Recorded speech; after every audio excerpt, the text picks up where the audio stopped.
Welcome back. Now, Cell C has delivered its maiden results as a JSE-listed company, posting a headline profit driven largely by restructuring gains, while underlying trading momentum remains under pressure. The operator has rather significantly reduced debt and reset its balance sheet following its listing, marking the transition to its next phase as a financially stronger business. CEO Jorge Mendes joins us now to unpack that performance and a growth outlook for Cell C. George, hi, good to chat to you on the close. Now, a really good results sheet. You guys listed recently. It's been the first part of the journey.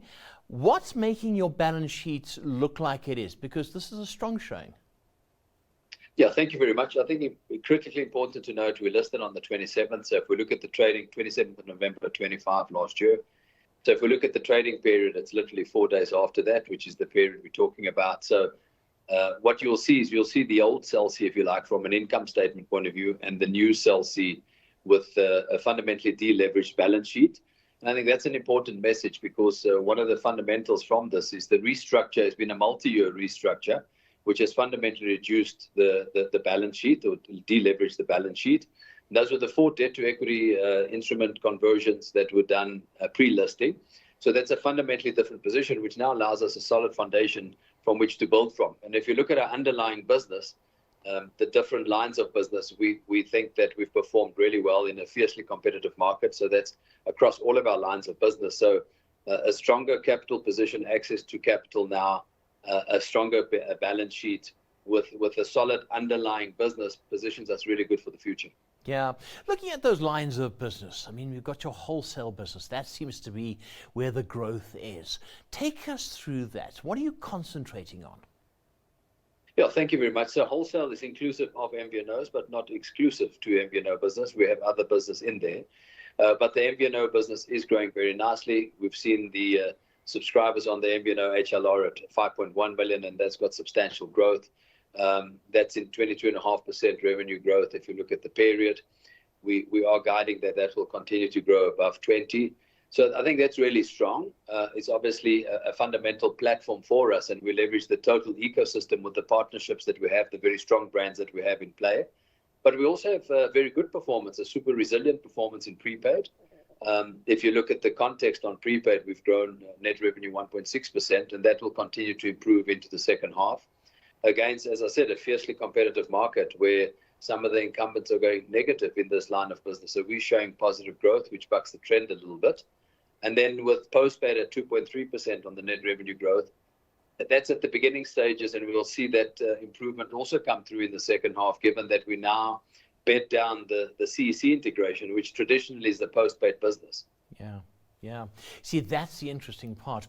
Looking at prepaid versus postpaid as well, which are you stronger? Because a lot of people shy away from taking that contract because prepaid is just a lot easier and you free of that contract. Which are you looking at, or is it just two different environments? We're looking for growth in both, for sure. We think that we will expand on hardware sales fundamentally. We've guided that in the second half, because we'll improve hardware sales through our postpaid business, which we haven't enjoyed before. So the second half has a fundamental shift in hardware sales, and that allows you to sell propositions with good hardware. So a laptop, a tablet, a phone, a router, etc., which we've been not in position to do in the past. So that will grow. A prepaid is just a different payment method. You see a lot of value in that. So different choices for customers, and that's why I think it's important to look at this new version of Cell C, is that we really are looking at the different segments and giving customers what they want, either directly or through partnerships. But we do see improved revenue for both those lines of business and offering customers great value. I think it's really important to note that it's underpinned by now a fundamentally different network perception and quality of network. We have network availability of over 99%. We've got a number of accolades, and it's less about the accolades, but they really do validate that we are the joint #1 network for reliability. We're the best for 4G video and 4G app experience.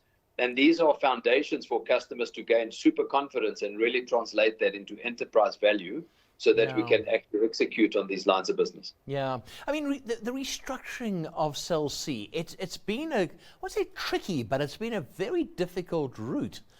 You must be breathing a sigh of relief now, because when I was going to look at your numbers today, I did think to myself, what's going to happen? This has been like a whole story that's been unfolding. Yeah, thank you. And that is true. It's been complicated. It's been difficult. It's been a multi-year approach.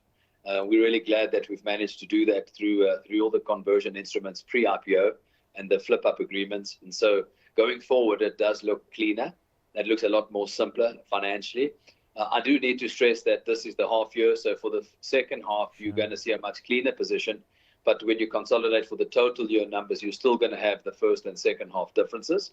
And then from our fiscal is end of May. So when we start in June, you'll then see the beginning of the first clean total fiscal with all the stuff restructured. So it's been tough. I'm really proud of the team and shareholders and stakeholders and everybody involved have delivered something phenomenal that puts us in this position, which is very strong going forward. Yeah, and you've also been revamping some stores, I think 70 odd stores, a new look. I mean, that must have helped as well. Absolutely. We look at how do we improve all round. Our net promoter scores have increased year on year. The consumer sentiment has increased year on year. We've outperformed some of the peers in the sector from that point of view. So market sentiment and advocacy is really landing very nicely. As part of our brand refresh and how we want customers to experience our brand, we have revamped 37 in this new period. And quite rightly, as you've mentioned, it takes us to a total of 74. And we'll continue to do this for the remainder of the fiscal. But I think we're trying to offer customers great value, good distribution channels. We have many new distribution channels with the revamped stores, also digital channels. So it's boding really well for the future. Yeah, Jorge Mendes, thank you so much. Good to have you on the close, and best of luck for the next half. Good to have you with us. Thank you so much. Thank you very much. That was Jorge Mendes, CEO of Cell C.